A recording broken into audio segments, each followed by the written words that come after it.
Magandang umaga sa atin lahat ngayon mga kalbularyo, no? Meron tayong titirahin na isang Mitsubishi Adventure. So ang problema lang nito mga kalbularyo ay yung bintana niya, yung window ay hindi mag-close at open. Pero tingnan natin kung saang window ang hindi mag-close natin. So ignition on tayo.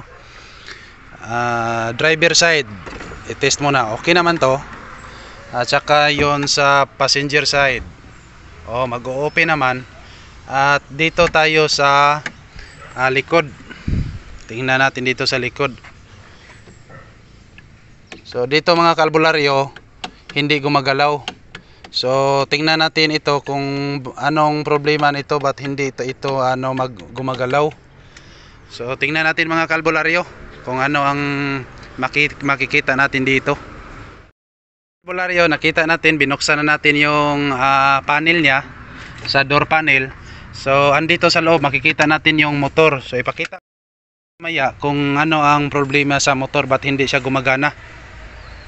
Ngayon sa nakikita natin, magdirekta lang muna tayo ng battery para makita natin kung ang motor ay gagana ba talaga o hindi. Sige, try natin direct Rams. Wala. So ngayon mga kalbularyo, hindi na gumagalaw yata yung motor natin dito. So ang gagawin natin dito ay bubuksan natin ito. Buksan natin ito. Ito motor, buksan natin. So pag gumagana na yan, ito ay gumagalaw. Ganon. So ngayon, hindi naman siya gumagalaw. So buksan natin dito. Sige direct Rams, fire direct Rams. So ayan mga kalbularyo, una nating buksan dito.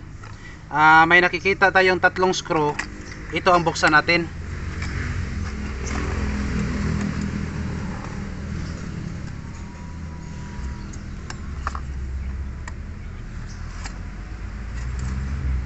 Huwag kayong magtaka mga kalbularyo kasi parang nagka-camping tayo dito. Wala tayo doon sa sa shop natin. Nasa labas tayo. So yan ang yan kasipag ang kalbularyo nyo, Derek Ramsey.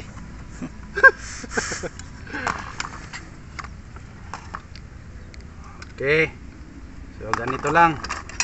Pag katanggal na yung tatlong screw,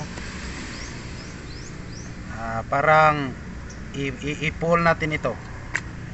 Okay, so makikita natin mga kalbularyo na mayroong positive at saka negative sa motor niya. So dito tingnan natin ba't hindi ito gumagana. Okay, we'll be right back mga kalbularyo. Ito po mga kalbularyo, no? Nakita na natin ito ang power window motor. So nakikita naman natin ay mukhang bago pa. So ang gagawin nyo lang dito mga kalbularyo, huwag nyong buksan dito sa loob. So ipapakita ko sa inyo kung paano malaman na ang connection lang ang problema. So pahawakan muna natin sa kasama natin dito mga kalbularyo. So ayan. So paano kayo mag-troubleshoot ng ganitong problema pag makaranas kayo? Ang simple lang mga kalbularyo. Ganito lang ang gagawin nyo. Dapat meron kayong tester. Okay? Meron kayong tester. Pagkatapos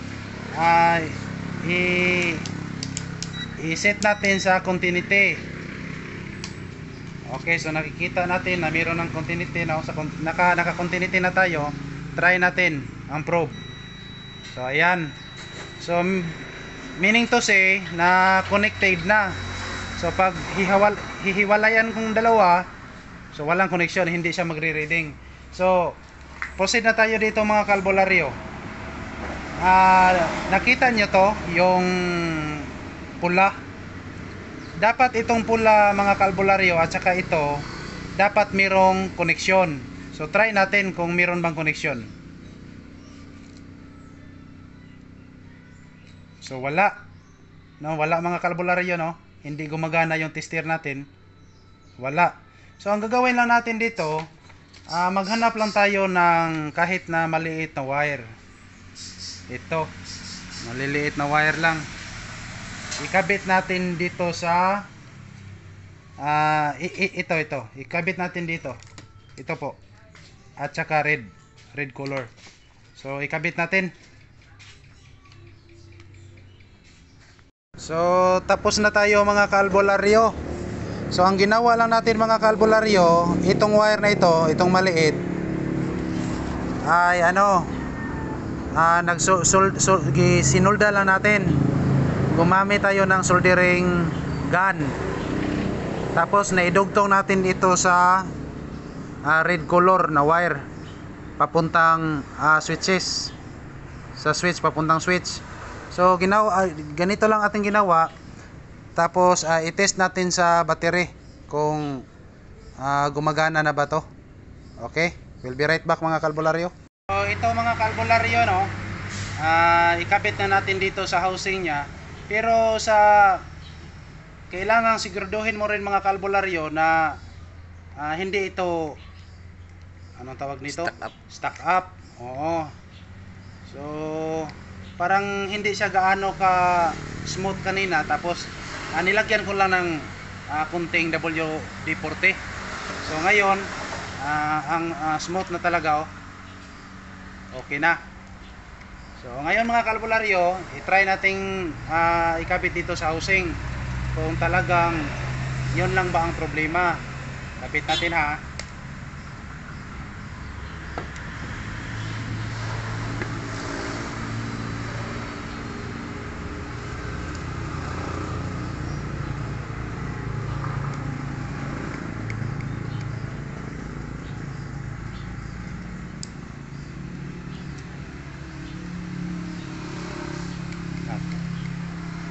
So ito na mga kalbularyo, nakabit natin sa housing. So ngayon, mayroon tayong battery dito. Tingnan natin kung gagana ba siya, kung umiikot ba siya. Okay, try natin mga kalbularyo ha. Kahit bali i-interchange mo yung wire mga kalbularyo, okay lang po yun, walang problema. Kahit naka-positive to negative, to negative to positive, walang problema dito. Kasi reversible naman ito ang motor ng isang power window. So try natin mga kalbularyo kung umiikot ba.